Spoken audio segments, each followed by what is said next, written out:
Most people see an electric scooter and think that people ride them because they're fun, and that's true.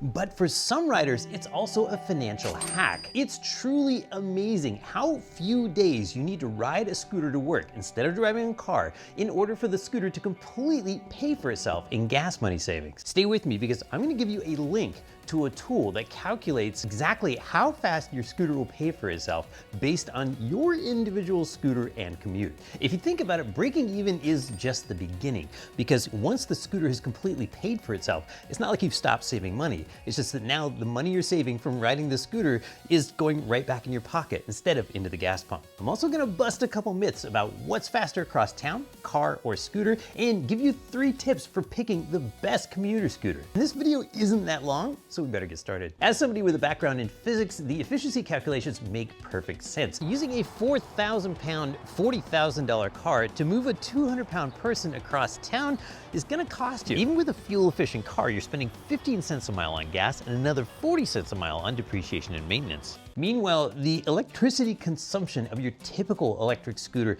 is ½ cent per mile. That's right, 10 miles of riding for 1 nickel. To put it in terms of fully charging a scooter, this is 30 cents. That's enough money to charge the world's most popular commuter scooter from empty to full twice. Some of you are gonna say, I don't have time to ride a scooter to work. I'm a busy person. It's actually faster to get across town by scooter than in a car. Let me say that again. Scooters are faster than cars across town. We proved that. I actually made a video where we raced my 300 horsepower BMW across San Francisco against Rainier riding at Apollo City. He beat me, it wasn't even close. I was sitting in an ocean of taillights while he was already drinking coffee at my favorite cafe. So you're saving gas money. The scooter's paying for itself.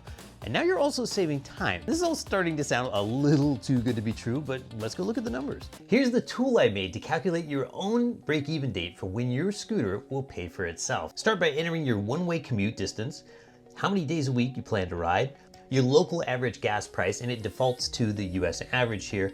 I've got $10 for parking because I live in a city, but we'll try it without in a minute. And then for scooter purchase price, I've just put in our best-selling VX2 Pro. At the end, you see that the break-even date is just less than 2 months from today, and that after that, the net savings is actually $402.57 a month. That's money that just ends up in your pocket. Meanwhile, your charging cost is $2.17 a month. Okay, so not everybody has to pay for parking. Let's try a different commute. We're gonna go 15 miles one way this time.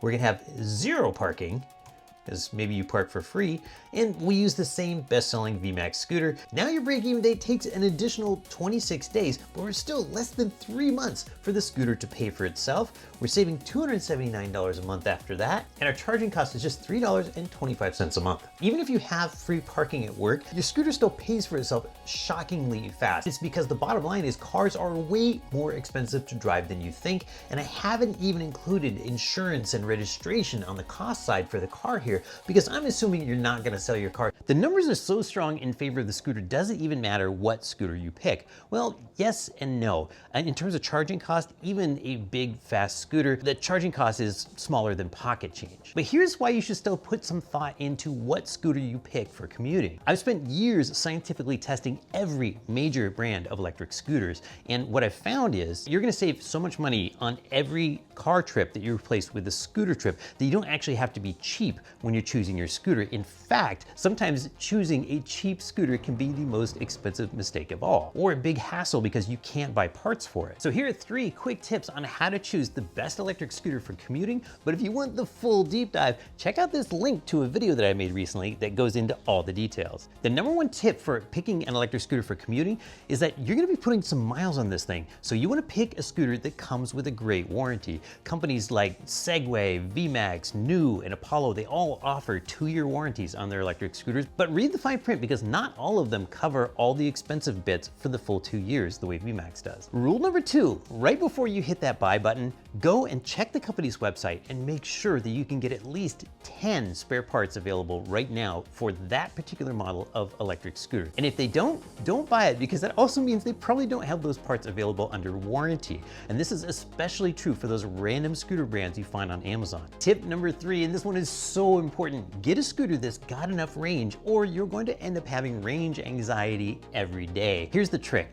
Most scooters are specified for their maximum range, and that means riding in eco mode at maybe 12 miles per hour, and really nobody's got time to ride like that. So to make sure you have enough range, take your one-way commute, multiply by 4, and get a scooter that specs at least that much. So if you have a 5-mile commute, the bare minimum you want to look for in the spec for your commuter scooter is 20 miles. And again, for more details on how to pick just the right amount of range, check out that video I linked earlier. And the final question we should ask is, why should we believe this guy in the VMAX hat? He clearly works for a scooter company, and that's true. I used to be part of ESG, that's Electric Scooter Guide, and we reviewed all of the world's best electric scooter brands. Now I'm with Swiss electric scooter company VMAX. And make no mistake, I want everybody to have an electric scooter. But the truth of it is that the numbers I'm quoting in this video don't just work for VMAX. Any high quality electric scooter is gonna pay for itself really fast when you use it to replace car miles. Of course, I hope you'll consider VMAX when you're choosing your next scooter. I've even put a coupon code